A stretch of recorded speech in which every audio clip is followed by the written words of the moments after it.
Semangat lagi, Assalamualaikum warahmatullahi wabarakatuh. Senang sekali akhirnya kita dapat berjumpa lagi dengan Bapak Ibu sekalian secara virtual di sesi OSL kali ini.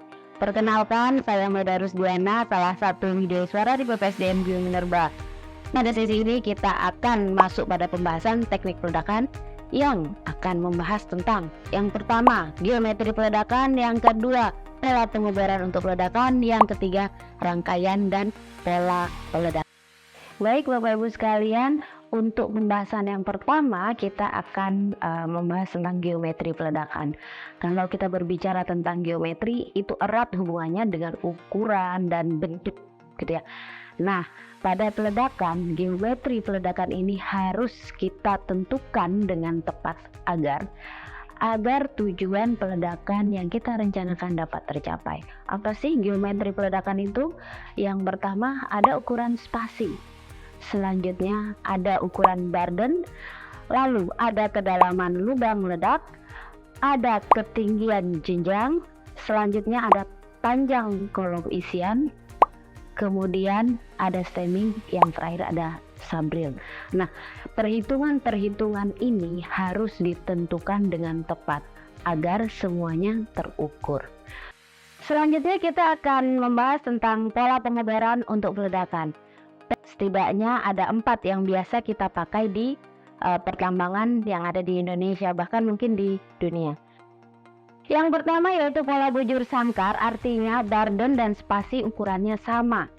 Selanjutnya ada pola persegi panjang di mana spasi ukurannya lebih panjang daripada Barden.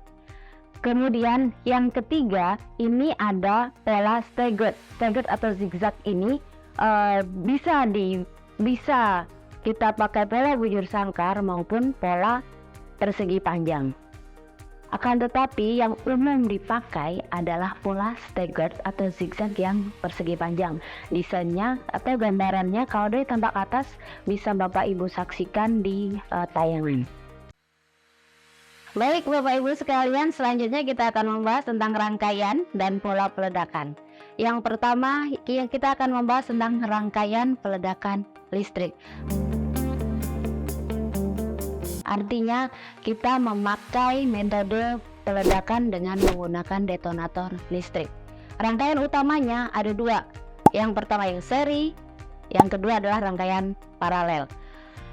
Pada rangkaian listrik atau pada metode peledakan dengan menggunakan detonator listrik, waktu tunda hanya terdapat pada detonator yang ada di dalam lubang ledak. Pada peledakan menggunakan detonator listrik, detonator ditandai dengan angka. Nomor detonator yang memiliki angka yang sama, dia akan meledak secara bersamaan. Detonator dengan nomor 0, dia akan meledak bersamaan dengan semua detonator yang bernomor 0. Kemudian detonator dengan nomor 1, dia juga akan meledak bersamaan dengan detonator-detonator lain yang mempunyai nomor 1. Begitu juga detonator-detonator dengan nomor lainnya. Ilustrasinya seperti ini dalam bentuk video. Nah, seperti itu adalah gambaran ketika kita meledakan menggunakan detonator listrik, di mana arah lemparannya atau arah potongan materialnya itu dia berbentuk huruf V. Karena beberapa keterbatasan jika menggunakan satu jenis rangkaian saja, maka rangkaian kombinasi dengan detonator listrik dapat dipakai. Ada berapa rangkaian? Ada 2 rangkaian. Yang pertama rangkaian seri paralel, yang kedua rangkaian paralel seri. Baik, selanjutnya kita akan membahas tentang detonator nonel. Apa keuntungannya? Keuntungan dengan menggunakan detonator nonel, selain semua yang ada di detonator listrik, adalah penambahan dari faktor safety-nya. Pada detonator nonel dia tidak terpengaruh dengan adanya arus liar.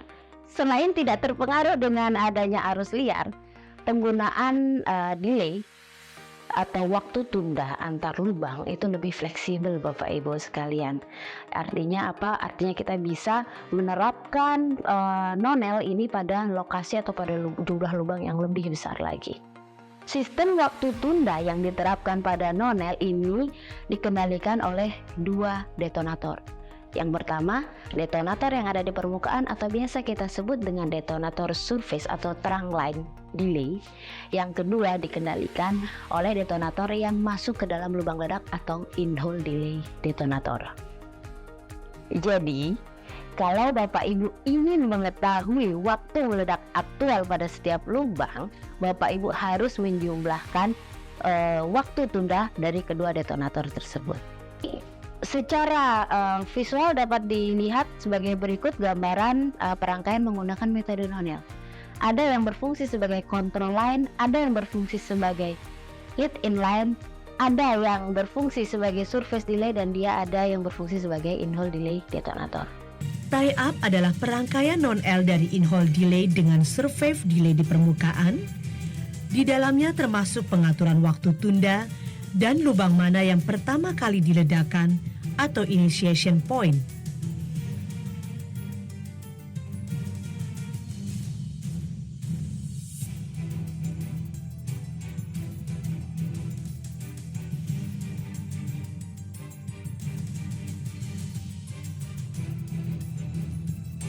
Dalam melakukan tie-up, perlu diperhatikan beberapa hal antara lain adanya kepastian kontak antara non-L tube dengan ujung detonator dan kerapian rangkaian non-L serta penyusunan waktu tunda yang tepat sesuai arah lemparan batu hasil ledakan yang direncanakan.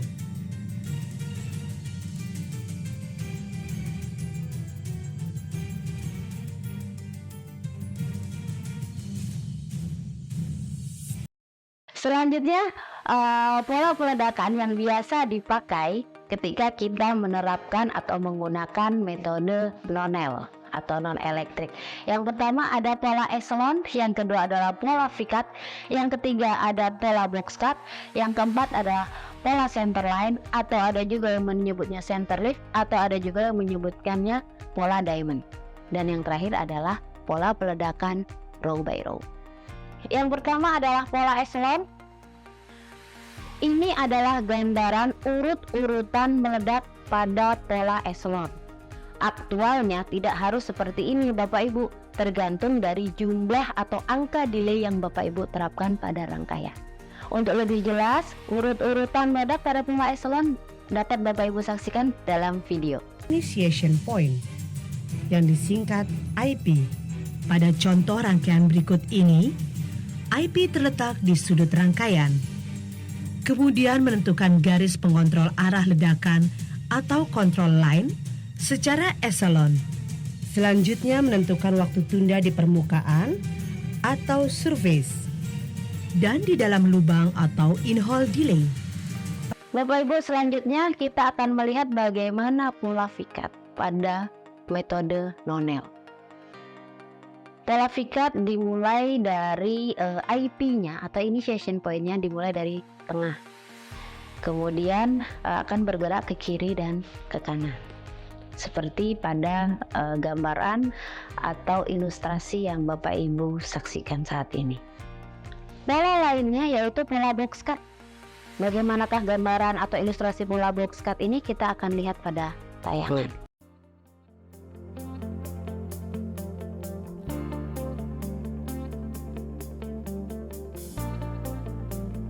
Baik Bapak Ibu, untuk pola yang keempat adalah kita pola center lift atau center line, atau ada juga orang yang menyebutnya dengan pola diamond.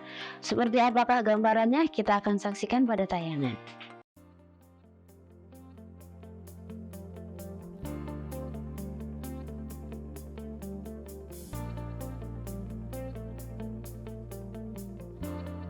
Dan yang terakhir dari metode peledakan nonel ini adalah pola row by row. Seperti apa ilustrasinya, kita saksikan bersama.